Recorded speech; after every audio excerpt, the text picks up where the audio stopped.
Happy morning to all friends. Okay, இன்றைக்கி நல்ல விஷயம் பார்க்கலாமா? ரெஃப்ரெஷ் போட்டு வச்சுருக்கேன். ஓகே, இன்றைக்கி வந்து பார்த்திங்க அப்படின்னா உலக மகளிர் தினம். அனைவருக்கும் நல்வாழ்த்துக்கள்.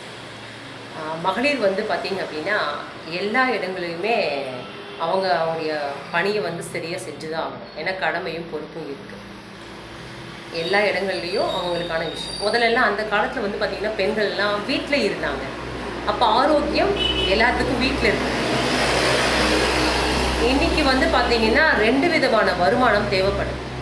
அப்போ இன்றைக்கி பெண்கள் யாரும் வீட்டுக்குள்ளே இல்லை. அப்போ ஆரோக்கியமும் காணாமல் போயிடுச்சு இல்லைங்களா? அன்றைக்கெல்லாம் வண்டி வருது அப்படின்னாவே எப்படிப்பட்ட வராங்க, கோவத்தில் வராங்களான்னு அந்த வண்டி விட்டுட்டு செப்பல் விடும்போதே கண்காணிப்பாங்களாம். அந்த அளவுக்கு வந்து மனசை படித்து வச்சுருந்தாங்க, புரிஞ்சு வச்சுருந்தாங்க. ஆனால் இன்றைய பார்த்திங்க அப்படின்னா 2 பேரும் வேலைக்கு போயிட்டு வரதுனால அந்த அண்டர்ஸ்டாண்டிங் ரொம்ப குறைவாக இருக்குது.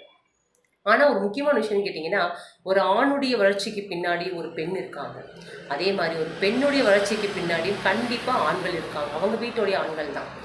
சமுதாயத்தில் வந்து பார்த்திங்கன்னா எல்லா இடங்களையும் நம்ம பேலன்ஸ் பண்ணி தான் கொண்டு போவோம். நமக்கான சவால்கள் இருக்குது சரிங்களா? எந்த இடத்துக்கும் சஞ்சலத்துக்கு வந்து நம்ம இடம் கொடுக்கவே முடியாது.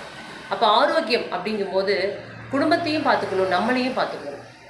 ஆனால் இன்றைக்கி எத்தனை பெண்கள் ஆரோக்கியத்தை பார்த்துக்கிறீங்க சொல்லுங்கள் பார்க்கலாம். ஒரு நிமிஷம் கண்ணை மூடி யோசிங்க.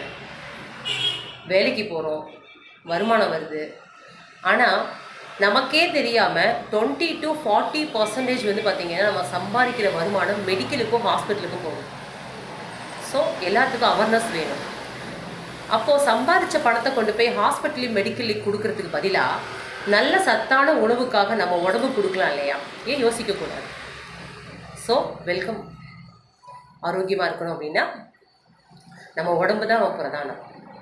அடிக்கடி சொல்கிற விஷயம்தான்.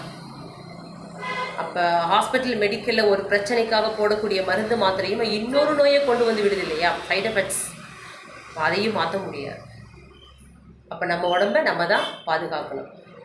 பிரச்சனைக்குள்ளேயே இருக்கணுமா இல்லை அதுக்கான வழிகாட்டுதலையும் தெரிஞ்சுக்கணுமா அப்படின்னு நம்ம தான் முடிவு பண்ணணும். ஸோ நாங்கள் ரெடியாக இருக்கோம். நீங்கள் ரெடியாக? Wish you good luck. Have a great day.